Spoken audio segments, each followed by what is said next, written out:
এই সংসারের মধ্যে মহাদেবের সবথেকে প্রিয় বস্তু কি? প্রশ্ন করলেন। কেউ বলতে পারবে মহাদেবের প্রিয় বস্তু কি? মহাদেবের প্রিয় যেই বস্তু দিলে মহাদেব খুব খুশি হয়, মহাদেবের প্রিয় এমন দুটি বস্তু। কি কি? এক হলো বিল্লপত্র মানে বেলপত্র, আর দ্বিতীয় হলো রুদ্রাক্ষ। দ্বিতীয় কি? জোরে বলো। রুদ্রাক্ষ। এই দুই বস্তু মহাদেবের অত্যন্ত প্রিয়। মহাদেবকে কেউ যদি শ্রদ্ধাযুক্ত হয়ে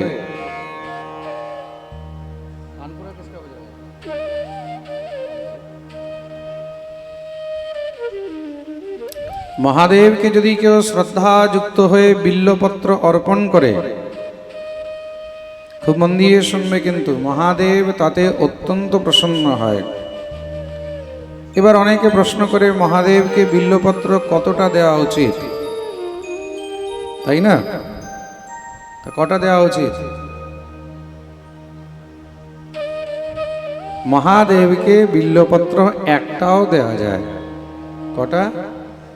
একটা।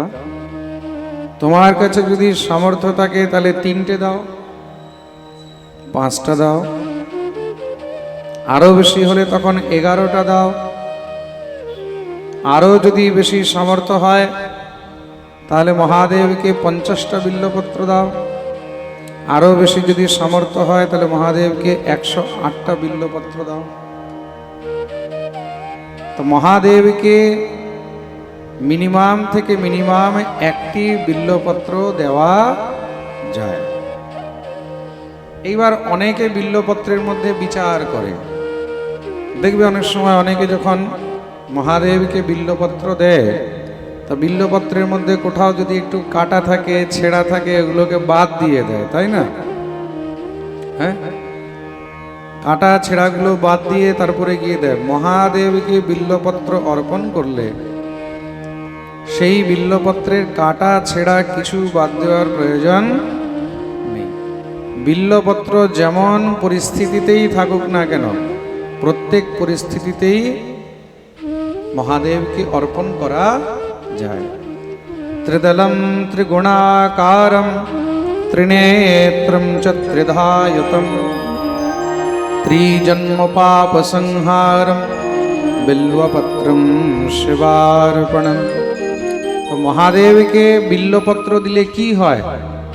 বিল্লপত্রর মানে কি? আর মহাদেবকে কোন বিল্লপত্র বেশি প্রিয়? অনেকে ভাবে কোথাও কোথাও যদি বেলপাতার মধ্যে 4টা পাতা হয় বা 5টা পাতা হয় তাহলে বোধহয় খুব ভালো হবে, বা যদি কোনো কোনো পাতার মধ্যে 6-7টা পাতা দেখা যায় তাহলে বোধহয় বেশি ভালো হবে। না না না, আচ্ছা ঠিক কথা বলো, ভগবান আপনাদেরকে এত সুন্দর শরীর দিয়েছে, এত সুন্দর চেহারা দিয়েছে, এত সুন্দর হাত পা দিয়েছে, তা আমাদের হাতের মধ্যে কটা আঙুল আছে? হ্যাঁ, 5টা। তা 5টার মধ্যে যদি কার 6টা আঙ্গুল হয় তখন ভালো লাগবে না খারাপ লাগবে? বলো, খারাপ লাগবে তো? এই 5টা আঙ্গুলের মধ্যে যদি কার দেখতে পাও যে না 7টা আঙ্গুল আছে, এখানে একটা বেরিয়ে আছে, এখানে বেরিয়ে আছে, তখন কি হবে? ভালো লাগবে? হয়তো দেখা গেল মাথা থেকে নিয়ে পা পর্যন্ত সেই ব্যক্তি খুব সুন্দর, সেই পুরুষ খুব সুন্দর, বা সেই নারী খুব সুন্দর, কিন্তু দেখা গেল ওই 1-2 এক্সট্রা আঙ্গুলের জন্যই বলছে না না ওকে বিয়ে করব না। তাই তো হয় কি না? এরকম কোন জিনিস বিধির বিধান থেকে যদি বিপরীত হয়, বিধানের বিপরীত মানে সেটা ভালো নয়, বুঝতে পেরেছ? সেটা ঠিক আছে, সেটা ঠিক আছে, চলবে, কিন্তু সেটা শ্রেষ্ঠ নয়, সেটা ভালো নয়। আজকাল একটা নতুন প্রবাদ বেরিয়েছে, আগে যাদেরকে বিকলাঙ্গ বলা হতো তাদেরকে আজকে দিব্যাঙ্গ বলা হয়, বলা হয় না? আপনারা দেখবেন জায়গায় জায়গায় এখন লেখা আছে দিব্যাঙ্গ, লেখা আছে না? বিকলাঙ্গ মানে কি? যে অঙ্গহীন। বিকলাঙ্গ মানে কি? বিকল অঙ্গ, যার অঙ্গ বিকল। বিকল শব্দের অর্থ কি? ঠিক মতন কাজ করে না, বা ঠিক মতন যেমন হওয়া উচিত তেমন নেই, সেটাকে বলা হয় বিকলাঙ্গ। এবার বিকলাঙ্গকে আমাদের দেশের মহামানব তিনি এখন দিব্যাঙ্গ বলে দিয়েছেন। তা দিব্যাঙ্গ বলা কি ভালো? হ্যাঁ, কোন কানাকে যদি কেউ বলে পদ্মলোচন, তাহলে কি এটা ভালো? হ্যাঁ, কোন কানাকে যদি কেউ বলে তোমার চোখগুলো খুব সুন্দর, তার মানে এটা ভালো হলো? কখনোই ভালো নয়। তার জন্যই শিক্ষিত মানুষের কাছেই কিন্তু যেই কোনো বস্তু গ্রহণ করা উচিত। অশিক্ষিত মানুষের হাতে যখন কোনো জিনিস যায় তখন কি হয়? তখন সেগুলো বিকৃতি জন্মায়। কি হয়? বিকৃতি হয়। তার জন্য বিকলাঙ্গকে বিকলাঙ্গই বলা উচিত। বিকলাঙ্গকে দিব্যাঙ্গ বলা মানে কি? কার হাতটা টেড়া মানে কি? তোমার হাতটা দিব্য হাত। হ্যাঁ, কার পা নেই তার মানে কি? তাকে তুমি বলতে চাইছো তোমার পা নেই মানে এটা দিব্য পা, মানে তোমার কপাল খুলে গেছে, তোমার ভাগ্য ভালো যে তোমার পা নেই, দিব্য পা। কার চোখ নেই, তুমি তাকে দিব্যাঙ্গ বলবে? আমি তো অনেক সময় ভাবি যে কোন লেভেলের মূর্খরা ভারতীয় সরকারকে এসব বুদ্ধি দিয়ে এমন এমন নতুন নতুন জিনিস সৃষ্টি করে। কোন শব্দের কি অর্থ, কোন বিষয়ের কি অর্থ, এগুলো যখন না জেনে উল্টো পাল্টা নিজের মন মতন ব্যাখ্যা করা হয়, তখন সেটা কি হয়? অপভ্রংশ হয়ে যায়। সেটা তখন বিকৃতি নিয়ে আসে সমাজের মধ্যে।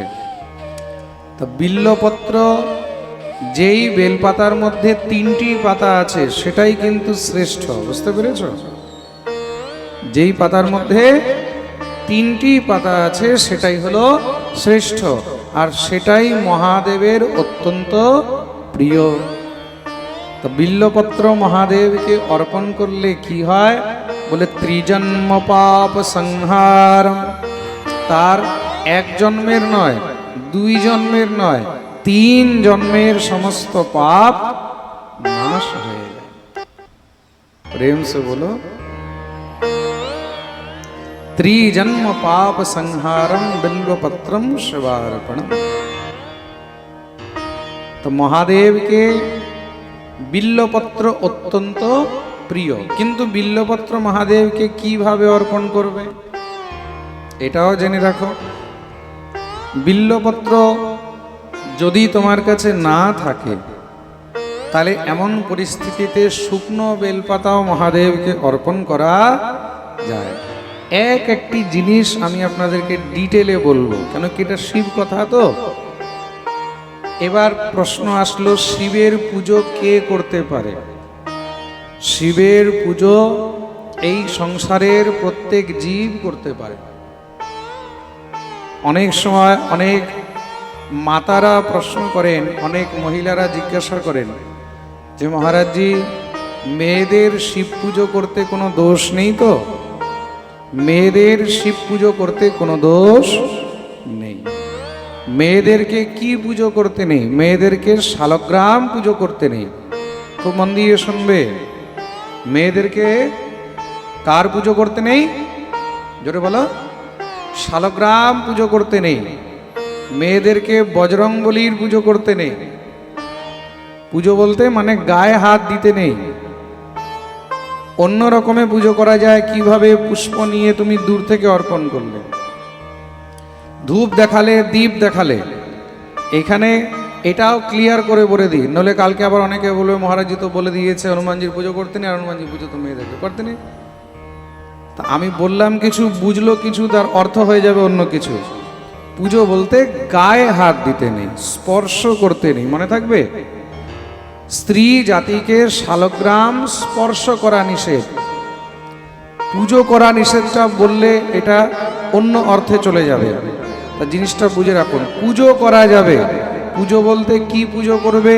শালগ্রামকে আপনি ধূপ দেখাতে পারবেন, দীপ দেখাতে পারবেন, শালগ্রামের নিমিত্তে আপনি মালা বানিয়ে দিতে পারবেন, নিজে পরাতে পারবেন না, হনুমানকে নিজে পরাতে পারবেন না, আপনি বানিয়ে দিলেন পূজারীজির হাতে, ব্রাহ্মণের হাতে, অথবা ঘরের পুরুষের হাতে আপনি দিলেন, তাদের হাত দিয়ে পুজোটা করাবেন। স্ত্রীকে শালগ্রাম স্পর্শ করতে নেই, স্ত্রীকে হনুমানজি স্পর্শ করতে নেই। এই দুই দেবতা স্ত্রী জাতিকে স্পর্শ করতে নেই। মহাদেবের পুজো প্রত্যেকেই করতে পারে, ছোট শিশু থেকে নিয়ে, খুব মন দিয়ে শুনবে, এখন শিশু থেকে বলছে কার যদি উপনয়ন সংস্কার হয়নি, যেরকম শালগ্রাম পুজোর জন্য বিধান রয়েছে, যার উপনয়ন সংস্কার হয়নি তাকে শালগ্রাম পুজো করতে নেই। তাহলে শিবলিঙ্গের বিষয়ে কি এমন কোনো বিধান আছে? বলে না।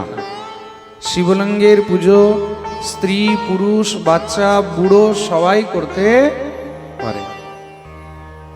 শিবলিঙ্গের পুজোর জন্য কোনো পৈতার দরকার নেই, যে কার পৈতা নেই তো সে করতে পারবে না, সবাই করতে পারবে। 2 বছরের বাচ্চাও মহাদেবের পুজো করতে পারবে, আবার 90 বছরের বুড়ো মহাদেবের পুজো করতে পারবে। আরেকটা জিনিস, এবার অনেক সময় অনেকে কি করে, কোনো কারণে শারীরিক অসুস্থতা হলো বা অন্য কিছু হলো, এমন পরিস্থিতিতে স্নান করতে পারে না, তো স্নান না করে অনেকে কি করে, একটু গা মুছে নিল, গা মুছে কাপড় ছেড়ে ভগবানের পুজো দিয়ে দেয়, দেয় না? দেয় তো অনেকেই দেয়, আমি জানি। অনেকেই বলে মহারাজ আমি স্নান করতে পারছি না, গা মুছে কাপড় ছেড়ে ঠাকুরের পুজো দিয়ে দিই। তা এই জিনিসটা কিন্তু শালগ্রামের জায়গায় ফিট নয়। শালগ্রাম সেবা করলে বা বিগ্রহ সেবা ইত্যাদি করলে তখন স্নান করিয়াই কিন্তু সেবা করা উচিত। কিন্তু মহাদেবের ক্ষেত্রে এটা প্রযোজ্য। মহাদেবের ক্ষেত্রে আপনি যদি কোনো কারণে স্নান না করতে পারলেন, তখন সেই অবস্থায় আপনি গা মুছে গঙ্গা জল ছিটা নিয়ে তৎপশ্চাৎ কাপড় ছেড়ে মহাদেবের পুজো করতে পারেন। এইবার হলো, কার কাছে যদি এমন সামর্থ্যই নেই যে কাপড় ছেড়ে পুজো করো, হয়তো কেউ এতটাই দরিদ্র, এতটাই গরিব যে তার কাছে হয়তো একটা দুটোই কাপড় আছে, তা সে মহাদেবের পুজো করতে পারবে? বলে হ্যাঁ, সেও মহাদেবের পুজো করতে পারবে, তার মধ্যে কোনো দোষ নেই। প্রেম সে বলো। এবার যেমন রাধা গোবিন্দের সেবার মধ্যে নিয়ম রয়েছে, রাধা গোবিন্দের বিগ্রহ সেবা যারা আমিষ ভক্ষণ করে তাদেরকে করতে নেই। খুব মন দিয়ে শুনবেন, যদি রাধা গোবিন্দের বিগ্রহ আছে তাহলে আমিষ ভক্ষণকারীদেরকে বিগ্রহ সেবা করিতে নেই, বিগ্রহকে ভোগরাগ দিতে নেই। এইবার কথা হলো, কেউ যদি আমিষ ভক্ষণ করে সে মহাদেবের পুজো করতে পারবে? তার জন্য মহাদেবের পুজোর জন্য ছাড় আছে। আমাদের ভোলে বাবা অনেক দয়ালু, আমাদের ভোলেনাথ অনেক মহারাজ ভোলা। তা কে কি পরিস্থিতিতে আছে, যে যেমন পরিস্থিতিতে আছে, কেউ যদি নিরামিষ খেয়েছে মহাদেবের জন্য সেও প্রিয়, কেউ আমিষ খেলো মহাদেবের জন্য সেও প্রিয়, মহাদেবের জন্য অপ্রিয় কেউ নয়। খুব মন দিয়ে শুনবে কিন্তু, তা আমিষ ভক্ষণ যে করে সেও মহাদেবের পুজো দিতে পারে, কোনো অসুবিধা নেই। তা আমিষ ভক্ষণ করে বলে মানে আমিষ খেয়ে আসলো তারপরে কি শিবের পুজো দিতে পারবে? না, এটা আবার নিষেধ। খুব মন দিয়ে শুনবে, আমিষ খেয়ে তারপরে মহাদেবের পুজোর নিয়ম নেই। কোনো ব্যক্তি আমিষ খায় কিন্তু আজ আমিষ খেলো না, নিরামিষ খেয়ে স্নান ইত্যাদি করে মহাদেবের পুজো দিতে পারবে। কিন্তু কোনো ব্যক্তি মাসে যদি 25 দিন নিরামিষ খায় আর 5 দিন আমিষ খায়, বা বছরে 365 দিনের মধ্যে 364 দিন নিরামিষ খেলো আর একদিন আমিষ খেলো, এমন ব্যক্তিও কিন্তু রাধা গোবিন্দের বিগ্রহ সেবার অধিকারী নয়। খুব মন দিয়ে শুনবে, বুঝতে পেরেছ? তার জন্য কেউ যদি এক বছরে একদিনও আমিষ খায় তবুও তাকে আমিষ ভুজি বলা হবে। অনেকে কি বলে, বলে আমরা তো আমিষ খাই না, ওই হয়তো মহারাজ মাসে 2-4 বার। তা মাসে 2-4 বার নয়, বছরে একদিন খেলেও তাকে আমিষ ভুজি বলা হয়। বুঝতে পেরেছ? মাথা থেকে পা পর্যন্ত পুরো শরীর, এই পুরো শরীরের মধ্যে প্রায় আমাদের এই দেহের মধ্যে 200 থেকে 250টি অঙ্গ আছে। 200 থেকে 250টি অঙ্গের পার্টস রয়েছে। সেই শরীরের মধ্যে যদি কিঞ্চিত কোনো একটি অঙ্গেও ক্যান্সার হয় তবুও তাকে ক্যান্সার পেশেন্ট বলা হয়। কি বলা হয়? কি বলা হয়? ক্যান্সার পেশেন্টই তো বলা হবে। আচ্ছা, একটা কথা বিচার করে দেখো, কার যদি দাঁতে ক্যান্সার হয়, মানে দাঁতের গোড়ায় ক্যান্সার হলো, তাহলে তাকে কি ক্যান্সার পেশেন্ট বলবে না? হ্যাঁ, তাকে ট্রিটমেন্ট করার জন্য কোথায় যেতে হবে? ক্যান্সার হসপিটালেই তো যেতে হবে।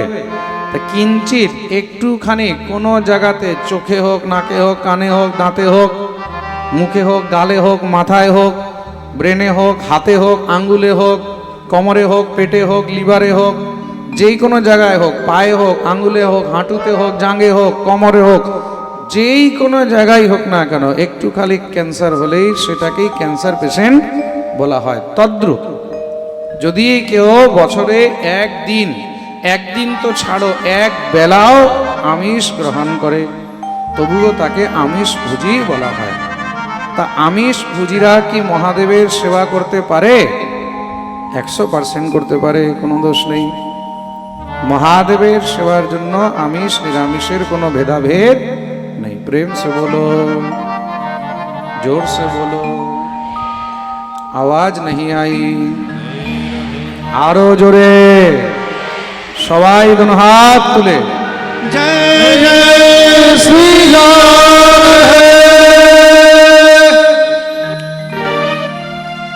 বুঝতে পেরেছো সবাই? তো মহাদেবের সেবা যে কেউ করতে পারে। 2 বছরের বাচ্চা থেকে নিয়ে আর 200 বছরের বুড়ো পর্যন্ত সবাই করতে পারে।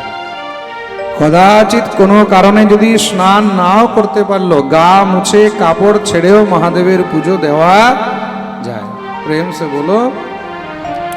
এবার মহাদেবের পুজোর মধ্যে সবথেকে প্রিয় পত্র মহাদেবের কি? বিল্লপত্র। তো মহাদেবকে বেলপাতা যখন দেয়া হয়, বেলপাতা চন্দন লাগিয়ে দিলে মহাদেবের আরো ভালো লাগে। কি লাগিয়ে? চন্দন লাগিয়ে। চন্দন না থাকলে তখন ভস্ম লাগিয়ে। কি লাগিয়ে? জোরে বলো। ভস্ম লাগিয়ে মহাদেবকে যদি অর্পণ করা হয় তাতেও কিন্তু খুব সুন্দর হয়, মহাদেব খুব প্রসন্ন হয়। এইবার শিব পুরাণে আরেকটি কথা বর্ণন রয়েছে। কদাচিৎ কার ঘরে কোনো বাসন ইত্যাদি যদি আমিষের সঙ্গে ঠিকে গেছে, আর পুজোর বাসন, মহাদেবের পুজো, এটা মহাদেবের পুজোর বাসনের কথা বলা হচ্ছে, নারায়ণের পুজোর বাসন নয়। যারা শিব পুজো করে তা তখন সেই বাসন কিভাবে পবিত্র করবে? সেই বাসন ভস্ম দিয়ে মাজলে তখন সেটা পবিত্র হয়। যেরকম নারায়ণ পুজোর মধ্যে যদি কদাচিৎ এরকম কিছু হয়ে যায় তখন সেটা গোবর দিয়ে মাজলে পবিত্র হয়। কি দিয়ে মাজলে পবিত্র হয়? হ্যাঁ, গোবর দিয়ে মাজলে। শিব পুজোয় কি দিয়ে মাজলে পবিত্র হয়? ভস্ম দিয়ে। মহাদেবের তার জন্য ভস্ম খুব প্রিয়, এই জিনিসটা মনে রাখবে কেন। এইবার কোনো বৈষ্ণব যদি শিব পুজো করছে তাহলে সেই বৈষ্ণব তিলকের উপরে কি ত্রিপুণ্য ধারণ করতে পারবে? কখনোই নয়। বৈষ্ণব তিলকের উপরে ত্রিপুণ্ড ধারণ করা যায় না। ঊর্ধ্বপুণ্ডের উপরে ত্রিপুণ্ড ধারণ করলে তখন মহাদেব রুষ্ট হয় আর ভগবান নারায়ণও রুষ্ট হয়। তার জন্য মনে রাখবে ঊর্ধ্বপুণ্ডের উপরে ত্রিপুণ্ড হয় না। আর কেউ যদি ত্রিপুণ্ড করেছে, তা ত্রিপুণ্ডের উপরে কি ঊর্ধ্বপুণ্ড হয়? ত্রিপুণ্ডের উপরেও ঊর্ধ্বপুণ্ড হয় না। তার জন্য নিজের নিজের গুরুদেবের পরম্পরা যুক্ত যেই তিলক, সমস্ত ভক্তদেরকে সেই তিলকই করা উচিত। প্রেম সে বলো। মহাদেবকে পুষ্প কি কি প্রিয়? মহাদেবকে অর্ক পুষ্প খুব প্রিয়। অর্ক মানে, অর্ক পুষ্প কাকে বলে? আকন্দ ফুল। আকন্দ ফুল পাওয়া যায় তো এখানে। কালকে কে জানি একটা মালা নিয়ে এসেছিল মহাদেবের জন্য আকন্দ ফুলে, বুঝে গেছো তো? তো আকন্দ ফুল। এবার অনেকে ভাবে মহারাজজি লাল আকন্দ হয় আবার সাদা আকন্দ হয়, তাই না? তা দুটোর মধ্যে মহাদেবের কোনটা প্রিয়? মহাদেবের দুটোই প্রিয়। মহাদেবের লালটাও প্রিয় আর মহাদেবকে সাদাটাও প্রিয়। তারপরে অপরাজিতার পুষ্প। মহাদেবকে অপরাজিতা ফুল অত্যন্ত প্রিয়। এই যে আপনাদের সামনে ফুলের মালা আছে মহাদেবের উপরে, এটা কিসের মালা? অপরাজিতার মালা, তাই তো? মহাদেবকে অপরাজিতা অত্যন্ত প্রিয়। আর কি বলে? ধতুরা ফুল। ধতুরা ফুলও মহাদেবের অত্যন্ত প্রিয়। এগুলো সব লিঙ্গ পূজার বিধান বলা হচ্ছে, কিন্তু মহাদেবকে ফুল দিলে অর্ক ফুল, অপরাজিতা ফুল, তৎপশ্চাৎ মহারাজ ধতুরা ফুল, স্বর্ণচম্পা, মহাদেবকে চাঁপা ফুলও অত্যন্ত প্রিয়। প্রতিদিন কে জানি চাঁপা ফুলের মালাও বানিয়ে নিয়ে আসছে, এটাও খুব ভালো সংযোগ। মহাদেবের এগুলো কিন্তু খুব প্রিয়। এইবার কথা হলো, মহাদেবকে যখন আমরা বিল্বপত্র অর্পণ করি, সেই বিল্বপত্র আমি কিছুক্ষণ আগে বলেছিলাম যদি কোথাও উপলব্ধ নেই। আমাকে আমেরিকা থেকে একজন মাতাজি ফোন করেছেন। তিনি আমাকে বললেন যে মহারাজজি আমাদের এখানে বেলপাতা পাওয়া যায় না, কিন্তু শিবের পুজোতে বেলপাতা দিতে হয়। তা বেলপাতা শুকনো দেওয়া যাবে? তখন এই জিনিসটা কাজে লাগবে, এই কথাটা। মহাদেবকে শুকনো বেলপাতাও দেওয়া যায়। এবার বেলপাতা যদি শুকিয়ে যায় তাহলে তো ভেঙে যাবে, চূর্ণ হয়ে যাবে। তাহলে কি বলে, সব থেকে ভালো বেলপাতাকে চূর্ণ বানিয়ে কোটোর মধ্যে রেখে নাও। আর যখনই শিবের পুজো করবে, যেইখানে বেলপাতা উপলব্ধ নেই সেখানে একটুখানি বেলপাতার চূর্ণ নিলে আর মহাদেবের উপরে অর্পণ করে দিলে। যেমন ভগবান শালগ্রামকে তুলসী পত্র অত্যন্ত প্রিয়, আর তুলসী না থাকলে তখন সেখানে তুলসী পাতা শুকিয়ে রাখতে হয়। কিভাবে রাখতে হয়? জোরে বলো। শুকিয়ে রাখতে হয়। আমাদের বৃন্দাবনে শীতের সময় কোনো তুলসী পাতা পাওয়া যায় না, কেন কি ওখানে ঠান্ডা অনেক বেশি। তো যেখানে ঠান্ডা প্রদেশ, ঠান্ডা জায়গায় তুলসী গাছ বাঁচে না, প্রাপ্তি হয়ে যায়।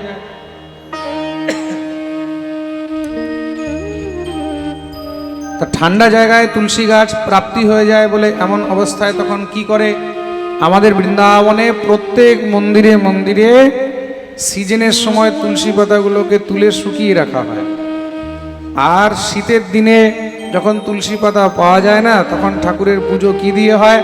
ওই শুকনো তুলসী পাতা দিয়ে হয়। ভোগরা কি দিয়ে লাগে? শুকনো তুলসী পাতা দিয়ে লাগে। তা যেখানে তুলসী পত্রের অভাব, সেই জায়গায় এমন পরিস্থিতিতে শুকনো তুলসী পাতা অথবা তুলসীর চূর্ণ দিয়েও কিন্তু ভগবানকে পুজো করা যায়। কাকে? নারায়ণকে, গোবিন্দকে, কৃষ্ণকে, রামকে। তদ্রূপ মহাদেবকে বিল্বপত্র এবং বিল্বপত্রের চূর্ণ দিলেও মহাদেব তাতে অত্যন্ত প্রসন্ন হয়। কিন্তু মহাদেবকে যখন বিল্বপত্র অর্পণ করবে, তার মধ্যে একটি জিনিস বিশেষ খেয়াল রাখতে হয়। কি খেয়াল রাখবে? মহাদেবকে বিল্বপত্র অর্পণ করার সময় বিল্বপত্রের যে দণ্ডভাগ রয়েছে, মানে যেটাকে আমরা ডাঁট বলি, সেটাকে ভেঙে দেওয়া উচিত। আর সেটাকে যদি ভেঙে না দেওয়া হয় তাহলে সেটা কিন্তু অনেক দোষযুক্ত হয়, মহাদেবের খুব কষ্ট হয়। কেমন কষ্ট হয় বলে? বজ্রাঘাতের মতন কষ্ট হয়। কিসের মতন? হ্যাঁ, বজ্রাঘাতের মতন।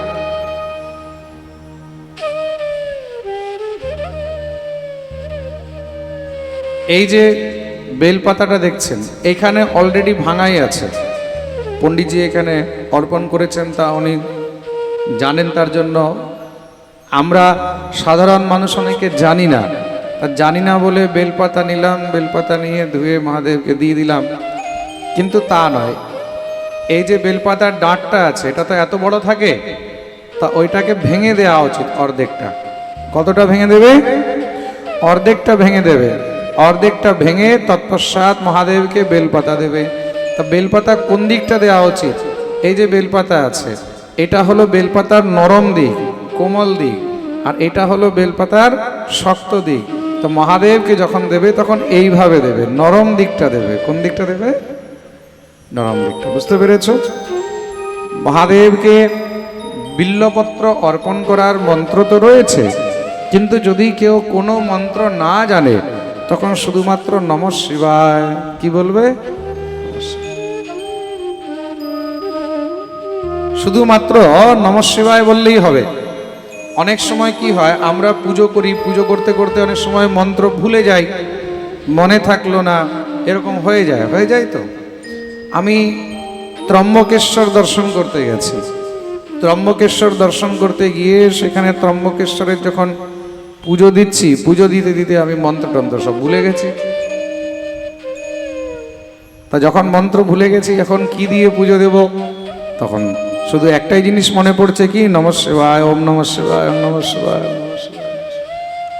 আবার আমি যখন কেদারনাথ গেছি, তো কেদারনাথের মধ্যে বিশাল লাইন, সেই লম্বা লাইন, আর ভিআইপি টিকিট কাটতে হলে ওখানে আবার 5,000-6,000 টাকা দিতে হয়। আমরা হলাম ব্রজবাসী লোক, এই 8-10 ঘন্টা লাইনে দাঁড়াবার ধৈর্য নেই, আর 5-6 হাজার টাকা দেওয়ার লোক তো আমরা নই। দর্শন তাও করতে হবে। তো মহাদেবের দর্শনের জন্য আমি ভোরবেলায় চলে গেছি। এরা তো ঘুমিয়ে আছে রুমের মধ্যে, আমাদের শিবুদা, আমাদের মাতৃদেবী সব ঘুমিয়ে আছে। আমার ইচ্ছা ছিল ভোরবেলায় আমি মহাদেবকে অভিষেক করব। তো ভোরবেলায় অভিষেক করার জন্য আমি ভোরবেলায় 2:30-3টে থেকে লাইনে দাঁড়িয়ে গেছি। তা লাইনে যখন দাঁড়িয়ে গেছি, ভিতরে প্রবেশ পেলাম, যদ্যপি ঢুকতে দিচ্ছে না। ভগবানের অত্যন্ত কৃপা, মহাদেবের। ওখানে ওরা ওই টিকিট কাটতে হয় 5,000-6,000 টাকা দিয়ে ভিআইপি লাইনে যেতে হলে। তো আমাকে বলছে আপনার টিকিট। আমি বলছি আমার কোনো টিকিট নেই। আমাকে বলছে আপনাকে ঢুকতে দেওয়া হবে না। তাহলে আমি বলছি ঠিক আছে, ঢুকতে দেওয়া হবে না তো হবে না, আমি এখানেই দাঁড়িয়ে থাকবো। আমি দরজাতেই দাঁড়িয়ে আছি। দরজাতে দাঁড়িয়ে দাঁড়িয়ে 1 ঘন্টা লাইনে দাঁড়িয়ে, আধা ঘন্টা দরজায় দাঁড়িয়ে আছি। সবাই দেখছে, সব গার্ড টার্ডগুলো দেখছে, বলে এই লোক তো সরবে না এখান থেকে, দরজায় দাঁড়িয়ে আছে। হঠাৎ করে কোনো ভক্ত এসেছে দিল্লি থেকে, ওরা এখানে দর্শন করতে যাবে। ওদের 4-5 জনের টিকিট কাটা ছিল। তো 5 জনের টিকিটের মধ্যে তারা একজন আসতে পারেনি, 4 জন ছিল। তা ওরাও অনেক দেরি ধরে দেখছে যে পণ্ডিতজি দাঁড়িয়ে আছে। ওরা যখনই পাশে এসেছে, এসে বলছে মহারাজজি চলুন আমাদের সঙ্গে। তা আমি যখনই ভিতরে যাচ্ছি, সঙ্গে সঙ্গে গার্ড বলছে উনার তো টিকিট নেই। ওই ভক্তরা বলছে মহারাজজি আমাদের সঙ্গে, এই যে টিকিট আছে মহারাজজি। তা যেখানে 8-9 ঘন্টা লাইনে দাঁড়াতে হয়, সেখানে 1.5 ঘন্টায় আমি মন্দিরের ভিতরে প্রবেশ হয়ে গেছে। এখন ওরা সব ভক্তরা বলছে মহারাজজি আপনার ঘর কোথায়? বললাম বৃন্দাবন। তা ওরা আমাকে বলছে আরে মহারাজজি কি করে পুজো করতে হয় আমাদেরকে একটু বলে দেবেন, তাহলে আমরা ওইভাবে পুজো করে দেবো। তা পান্ডা এসেছে ওদেরকে পুজো করাবার জন্য। ওরা পান্ডাকে বলছে হামারে সাথ মে পান্ডাজি হ্যাঁ। আমাকে দেখিয়ে দিয়ে বলছে আমাদের সঙ্গে পান্ডাজি আছে। আমিও পুজোর জিনিসপত্র নিয়ে গেছিলাম, মহাদেবের যে যেটি প্রিয় বস্তু সেই জিনিস নিয়ে গেছিলাম। কেদারনাথে যদি যাও, কেদারনাথে গিয়ে মহাদেবকে কি অর্পণ করবে কারোর জানা আছে? কোনো সময়তে যাবে বা কোথাও কেদারনাথের কি প্রিয় সেটা আমি বলে দিচ্ছি। কেদারনাথ যখন যাবে তখন কেদারনাথে যাওয়ার সময় যদি জানা থাকে তাহলে আপনারা ঘর থেকে নিয়ে যেতে পারবেন, না হলে তো বাজার থেকে কিনতে হবে। আর না জানা থাকলে বাজার থেকেও কিনতে পারবেন না। কেদারনাথ দর্শন করতে গেলে মহাদেবের জন্য ঘরের বানানো শুদ্ধ ঘি নিয়ে যাবে। মহাদেবকে ঘি অত্যন্ত প্রিয়। কি প্রিয়? ঘি। ঘি দিয়ে মহাদেবকে মালিশ করতে হয়। কি দিয়ে? সবসময় বরফের মধ্যে বসে থাকে তো, ঠান্ডা জায়গায় বসে থাকে, তা ঘি গরম করে। ঘি কি করে? গরম করে। তো মহাদেবের শিবলিঙ্গের মধ্যে ঘি মাখলে মহাদেব খুব প্রসন্ন হয়। তা আমি ঘি নিয়ে গেছিলাম। মহাদেবের দ্বিতীয় প্রিয় বস্তু হলো চন্দন। দ্বিতীয় প্রিয় বস্তু কি? চন্দন। তা আপনারা যদি কোনো জ্যোতির্লিঙ্গ দর্শন করতে যাচ্ছেন, যেইখানে নিজ হস্তে মহাদেবকে আপনি স্নান করাতে পারবেন, যেরকম কেদারনাথে সবাইকে সাক্ষাৎ জ্যোতির্লিঙ্গকে স্নান করাবার সুযোগ দেওয়া হয়, আর শিবলিঙ্গকে স্নান করার সুযোগ একমাত্র সকালের দিকেই থাকে। বিকেলে তো শৃঙ্গার হয়ে যায় ফুল টুল দিয়ে, তখন আর স্নান করানো যায় না। সঙ্গে ঘি নিয়ে যাবেন, চন্দন নিয়ে যাবেন। তা আমি ঘৃত চন্দন নিয়ে গেছি, বাকিরাও তো ফুল টুল মালা টালা যা পেরেছে নিয়ে গেছে। ওইখানে মন্দিরের গর্ভগৃহের মধ্যে গিয়ে মহাদেবের কি কৃপা, সেখানে গিয়ে মন্ত্রগুলো সব ধড়াধড় মুখ থেকে বেরোচ্ছে। আমি পুজো করাচ্ছি, ওরাও পুজো করছে, আমিও পুজো করছি। একদম ধড়াধড় মন্ত্র দিয়ে আমি ওম নমস্তে রুদ্রমন্যবত এখবে নমঃ বাহুভ্যামততে নমঃ ইয়াতে রুদ্রশবা তনুর ঘোরা পাপকাশিনী তয়ানস্তন্বাসন্তময়া গিরিসন্তা বিচাকৃষি ধড়াধড় বেরোচ্ছে, আপনি আপ বেরোচ্ছে। মহাদেবের পুজো করতে সব ধড়ধড় করে তাকিয়ে রয়েছে। সবাই ভাবছে বোধহয় নতুন পণ্ডিতজি কি, অনেকে তো বুঝতেই পারছে না এখানকার লোকাল নাকি বাইরের যাত্রীরা মনে করছে বোধহয় এখানকার পান্ডা, পান্ডারা মনে করছে বোধহয় কোনো স্পেশাল পান্ডা। এখন তো মহা সমস্যা হয়ে গেছে, কেউ আর কিছু বলতে পারছে না, সবাইকে 2 মিনিটেই তাড়িয়ে দিচ্ছে, যাও যাও হয়ে গেছে, জল ঢালছে, তাড়াচ্ছে। আমি দিব্য একদম মন্ত্র পাঠ করে মহাদেবের পুজো করছি, সঙ্গে যে আমার 4-5 জন ছিল ওদেরকে দিয়ে পুজো করাচ্ছি। এই অর্পণ করো, এই অর্পণ করো, প্রত্যেকটা জিনিসের মন্ত্র বলে বলে মিনিমাম 15 থেকে 20 মিনিট সেখানে আমি দিব্য মহাদেবের কৃপায় পুজো করতে পারলাম। বলিয়ে শিবশঙ্কর ভগবান কি জয়। খুব সুন্দর করে মহারাজ সবাইকে নিয়ে ঘি দিয়ে মালিশ টালিশ করে একদম মহারাজ গন্ধ পুষ্প ইত্যাদি দিয়ে ধূপ দ্বীপ দিয়ে খুব সুন্দর করে পুজো টুজো করে তারাও খুব প্রসন্ন হয়ে গেছে। এইগুলো হলো সংযোগ। এগুলো কি? সংযোগ। তাদের একটুখানি সংযোগে আমি ভিতরে গেলাম, আর আমার সংযোগে তারা ভালো করে পুজো করতে পারলো। তা তাহি কো তাহি মিলে তাহি তাহা লে যায়। ভগবান সব কিছু ফিক্স করে রেখেছে। মনে রাখবে, ভক্ত যদি ভগবানের জন্য অন্তর মন থেকে কাঁদে, ভক্ত যদি ভগবানের জন্য সবসময় মহারাজ একনিষ্ঠভাবে থাকে, ভগবান তার ইচ্ছা অবশ্যই পূর্ণ করেন। ভগবান বলেছে তুমি আমার দিকে 1 পা বাড়াও, আমি তোমার দিকে 100 পা বাড়াবো, কিন্তু তোমাকে 1 পা তো বাড়াতে হবে। তো 1.5 ঘন্টা দাঁড়িয়ে থাকলেন বলেই তো মহাদেব সঙ্গে সঙ্গে টেনে ঢুকিয়ে নিল। এখন কোন রূপে মহাদেব এসে নিয়ে গেল এটা কেউ জানে না। এটাই হলো কিন্তু ঠাকুরের কৃপা, এটাই হলো গোবিন্দের কৃপা। আর কৃপা দেখুন, মহাদেবের কৃপা ওইখানে। আর এইখানে আসার আগের দিন আমি গুয়াহাটিতে মা ভগবতী কামাখ্যার দর্শন করতে গেছি। তা কামাখ্যার যখন দর্শন করতে গেছি, আমার সঙ্গে নিতাই বাবু ছিল আমাদের। নিতাই বাবু আমাকে বলছে, বাবা ভোরবেলায় 4টায় উঠতে লাগবে, লাইনে দাঁড়াতে লাগবে। ও তো সব কথা এখানে হয়ে যায়, তো সবাই লাগবে লাগবে করে তো কথা বলে, লাগে করতে লাগে, যেতে লাগে, খেতে লাগে। হ্যাঁ, আমাকে বলছে 4টার সময় উঠতে লাগবে, তারপরে দাঁড়াতে লাগবে, তখন গিয়ে 5-6 ঘন্টা বা 7-8 ঘন্টা নম্বর আসবে। আর আরে তুমি চিন্তা করো না, তো সব হয়ে যাবে। আমাদের একজন মন্দিরের পাণ্ডাবাবু, ওনাকে আমি বললাম, একটু পরিচয় ওনার সঙ্গে ছিল, উনি বললেন মহারাজজি চিন্তা করেন না, আপনি আরামসে বিশ্রাম করে 8টা 8:30টায় আসুন, আপনার দর্শন হয়ে যাবে। 8টা 8:30টায় আমরা গেলাম, আমাদেরকে বললে আপনি বসুন। আমরা বসে আছি, বিশাল লম্বা লাইন। আমাকে নিতাইবাবু বলছে, বাবা আমি 2 বার এসে ঘুরে গেছি, দর্শন করতে পারিনি। আমি চিন্তা করো না, মায়ের কৃপা থাকলে সব হবে।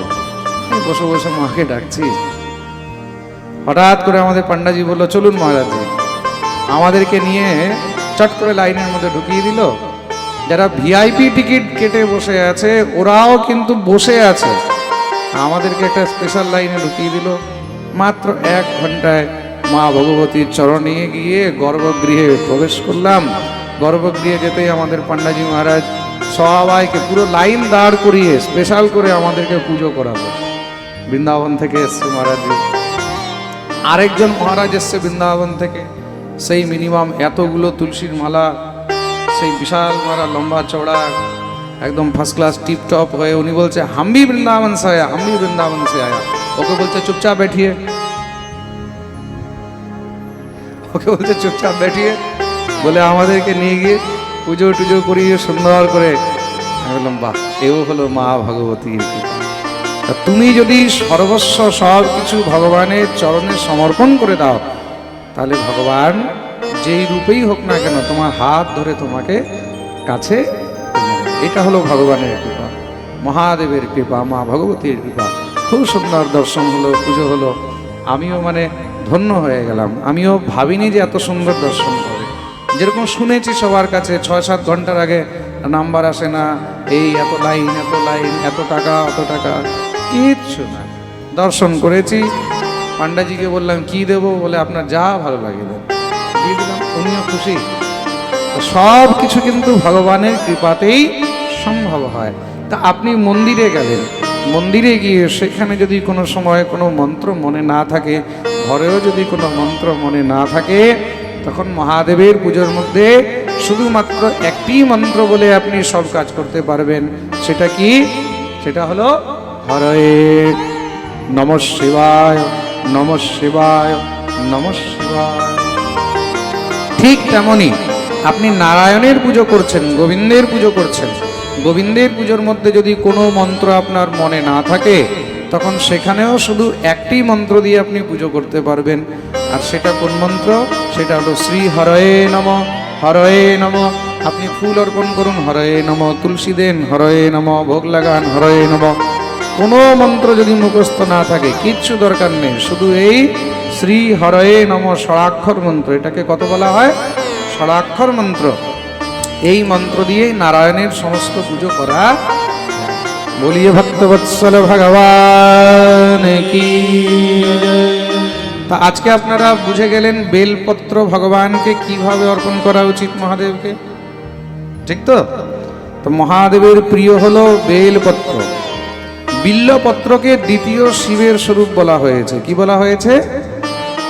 জোরে বলো। শিবের স্বরূপ।